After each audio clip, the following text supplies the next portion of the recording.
Sibingelele babukeli Black Live TV gama uMiss Mamelo Nhlanhla wakaZondi. Njoba nazi-ke ukuthi-ke ngisuke ngikhona la sizokhuluma zona-ke izimfihlo ukuthi umuntu asazise ukuthi yona yiphi imfihlo yakhe asuke efisa ukuyigonyuluka. Please ngiyabona laphana kwama-comments ukuthi you guys are commenting, ngincoma indlela engigqoka ngayo, ubuhle bami. Thank you very much. Ngiyabona each and every day I'm growing.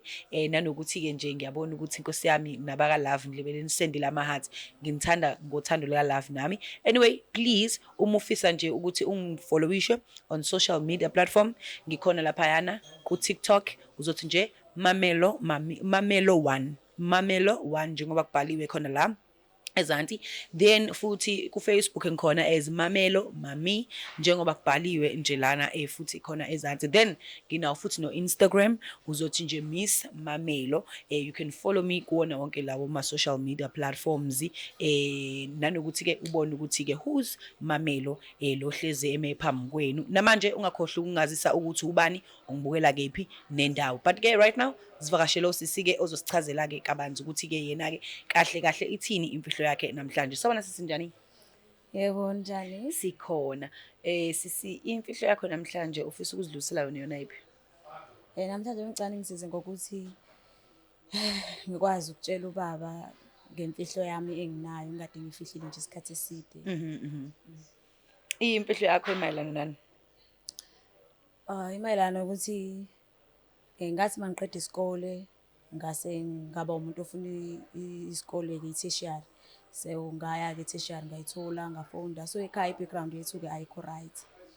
So nani niyawazi uNSFAS ukuyenza into zawo. So bengistrugglisha and uthole kuNSFAS ngiphinde kumele ngosende ekhaya nawo. So bekungekho enough. So ngaba-ke nabangani e-university yonke into yaba right.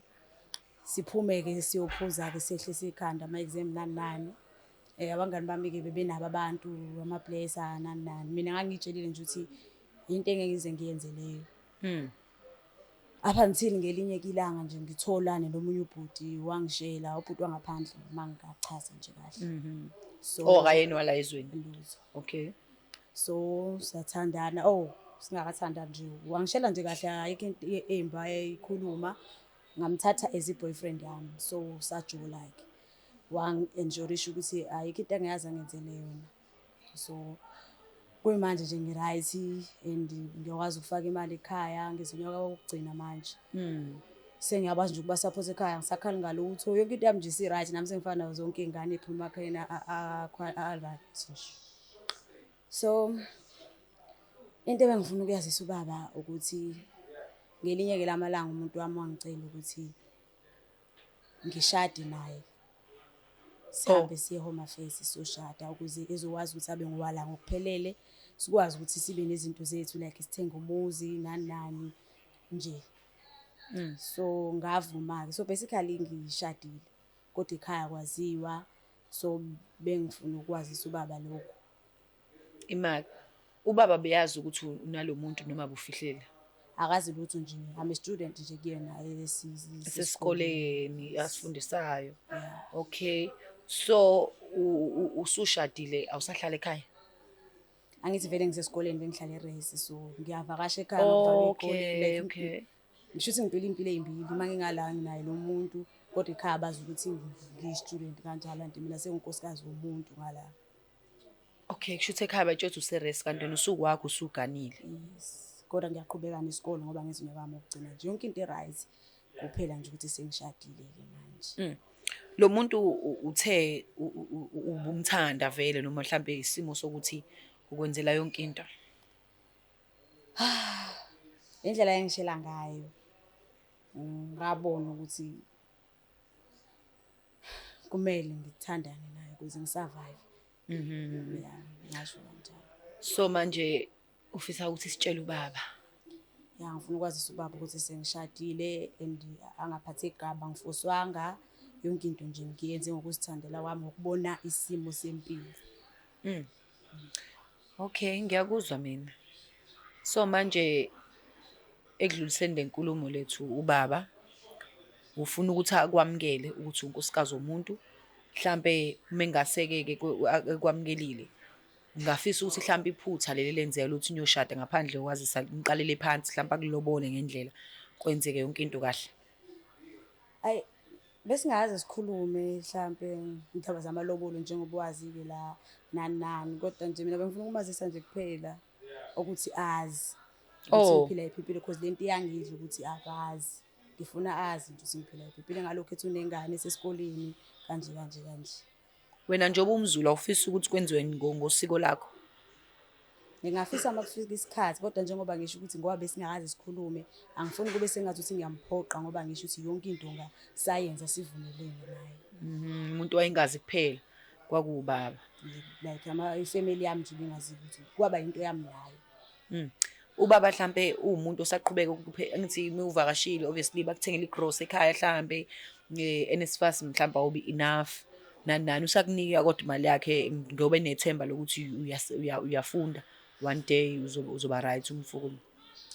Njengoba bengichazile ekuqaleni ukuthi i-background yasekhaya ikho right, so vele bebenga-afford kodwa-ke ngizothini bethi meyibuza naye phela njengomuntu ngisho ngithi hhayi baba khululeka u-NSFAS u-right yabo. Bengasakhali njengasekuqaleni mhlampe kube ngiphosela lokho okuncane, hhayi bengasenzi lutho nje. Bese ngumuntu ohlala right nami mangifika ekhaya ngathi ngiyasebenza nje ngiphethe kahle izinto, imali ngiyabafakela ngithi u-NSFAS kodwa kubona. So wenza i-course yokugcina manje esikoleni, so ufisa ukumazisa. Ya ngifuna But ukumazisa. yeah, for the fact that uthi awuyekanga esikoleni wabona ukuthi nje kumele uqhubeke mhlambe ulibele provide indoda ungafundi, I think mhlambe kodwa ngesimkhulumele sozwa ngayo ukuthi yena ubaba utheni.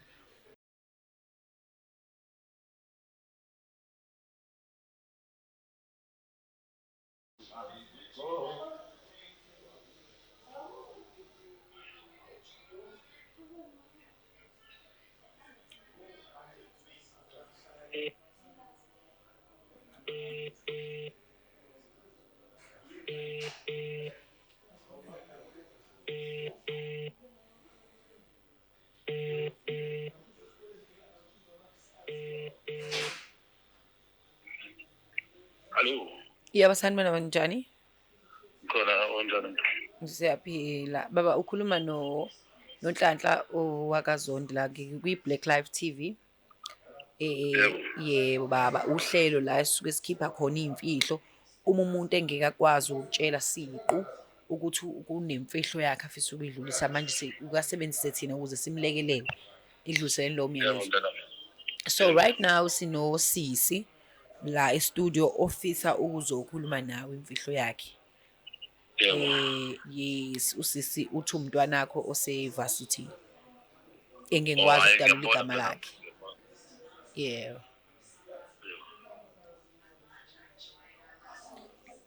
Yebo baba njani? Ndodakazi yami unjani kodwa? Ngiyaphila.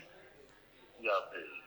Yebo baba ngize lana kwi-Black Live TV ngoba Kwenzekile ndodakazi yami. kukhona into ebengifisa ukukwazisa yona. Okay, hayi asingakhuluma mntanami.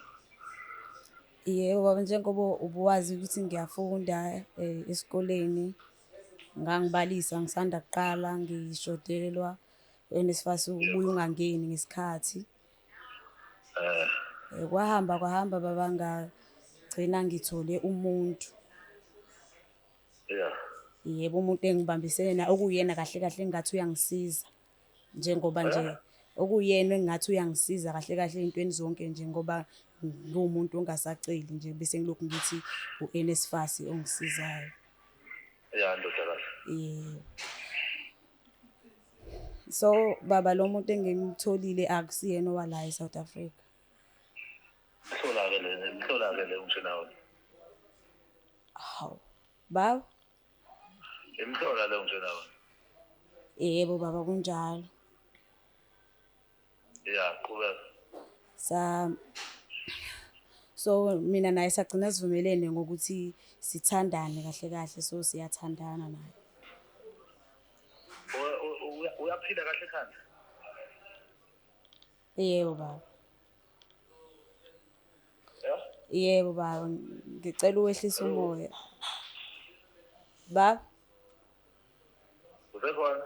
Yebo ngikhona baba, bengithi bengicela ukwehlisa umoya ungizwe. Hello. Yebo.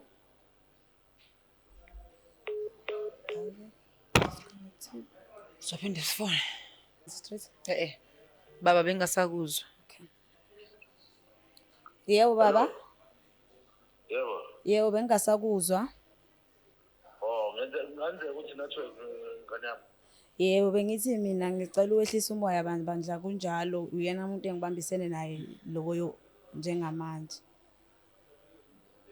Okusho ukuthi kwenzeke njani ke mntanami ngoba phela mina ngalithatha ngakusesikoleni. Ngisho ukuthi baba lo muntu uyena ongisizayo nasekhaya nje ngingasubuza uma ngiyafaka imali nje angisaceli lutho uyena nje umuntu ongisizayo ungisize kakhulu nje empilweni yami. Kuyimanje ngoba ngizonyaka wesithathu angiboni ukuthi ngabe ngikwazile ngaphandle kwakhe. Yeah, ngiyakuzwa kulungile. Yebo. So kwahamba ke isikhathi sindawonye ngingasho ukuthi ngonyaka odlule.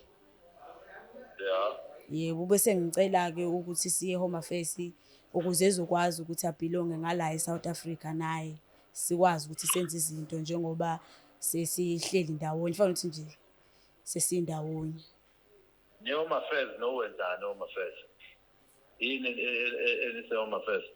Ubedinga ukuthi abe ngowangalana naye ukuze sokwazi ukuthi senze izinto kahle naye. Kahle kahle mina bengasahlala eResi.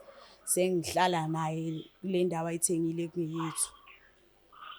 Manje Home Affairs kusho ukuthi kuchazane awungichazele kahle angikuzwa mina ngikuzwa. Kahle kahle ngishadile mina manje baba. Uphilile kahle lekhanda? Yebo baba ngiyaxolisa. Uphilile la usiko la lekhaya la nje. Yebo baba ngiyalwazi. Ngithola mina lemigilo ongigilela yona. Baba ngabona kuyiyona ndlela engcono. Manje uyafa. Makuthiwa manje uyafa. Sothi ubani wakabani? Uyakwazi ukulala ebuka lo mfana? Cha. Akezwa? Cha bo baba ngikwazi. Manje uvuma kanjani ukuthi ungashada umuntu kwamanga? Owakaba isibongo? Waka Mohammed. Angikuzwa kahle. Hayi uyazi nje angikuzwa kahle. Awuzama ukuthi ufike ekhaya nje manje kuphela isonto. Soyikhuluma kahle le ndaba. Kodwa baba njengoba bengize ngeza la ku Black Lives TV ngoba bengazi ukuthi uzobehave kanje and njengoba uthi ngifike ngiyisaba njengoba uthetha nje. Yeah. Uyalibona kodwa ichilo ongifake lona kodwa. Uthi ngizothini kuba mncane bakho kobhuti bakho. Usuqhamuka usushadile. Ushade inhlotshana. Awushadile ngisho umuntu wala izweni. Ngiyaxolisa baba kodwa usuyobachazela ukuthi kube yichoice yami wena ubungazi lutho njengoba nje ngizokubikela manje. So unama-choice wena la emzini wami. Unama-choice wena emzini wami. Ngiyaxolisa ukubeka kanjalo kodwa usuyobachazela ukuthi nawe ubungazi uze njengoba nje usuzwa futhi nabo ngiyobatshela kanjalo mangithola ithuba.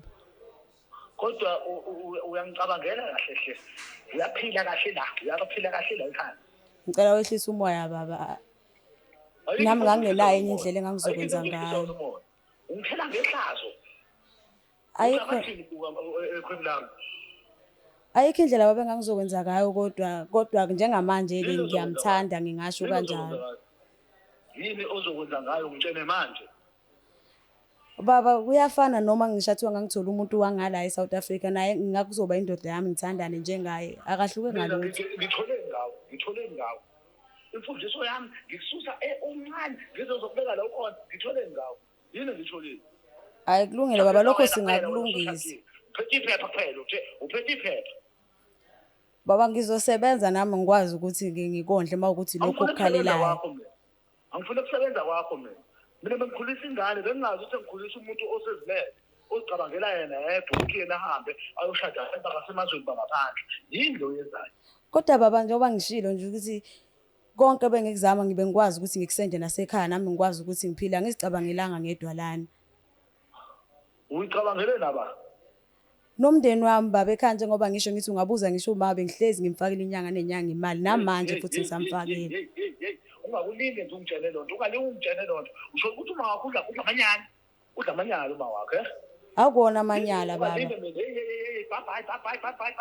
Ngiyaxolisa baba. Ngifuna ukuzwa lutho mina ngawo. Eh, Bye. Bye. Ngayingane ngimotsha mo. Hey. Okay. Uzizwa unjani ukhulumile nobaba? yo.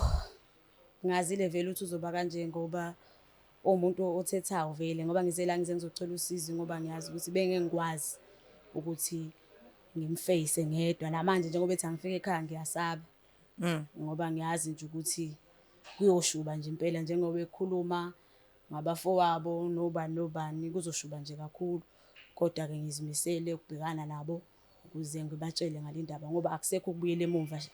Impilo njengamanje nje ngiright empilweni kanti kuqala ngangilala ngikhala ngingazi ngizohlanganisa ngingasafundi ngisho na kahle kanti manje sengiyakwazi ukubhekana nencwadi zami kuphela ayikho enye into esengibhekana nayo ngaphandle. Wena uyamthanda lo muntu? Ngafunda ukumthanda ngasho kanjalo. Yeah. So manje nje awunandaba nokuthi kwenzakalani Hayi, njengoba manje bedinwe kanje? angisenandaba. Hayi angisenandaba ngoba kuzongisiza ngani ngeke ngibone nje odadewethu la ngaphandle abantu babo ababasizi ngalutho bajola kodwa baphinde bafuna izinto emakubo.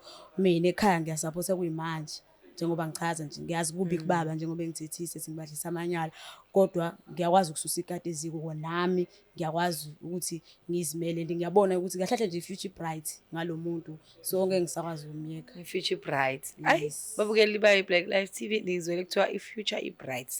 Nomasithandane wami wangaphandle. So baba uyavuma akavumi silima zetsheni. Anyway, asihlangane kwisiqephu esizayo ngokuzayo. Please do not forget to subscribe on our YouTube channel. It's the Black Life TV.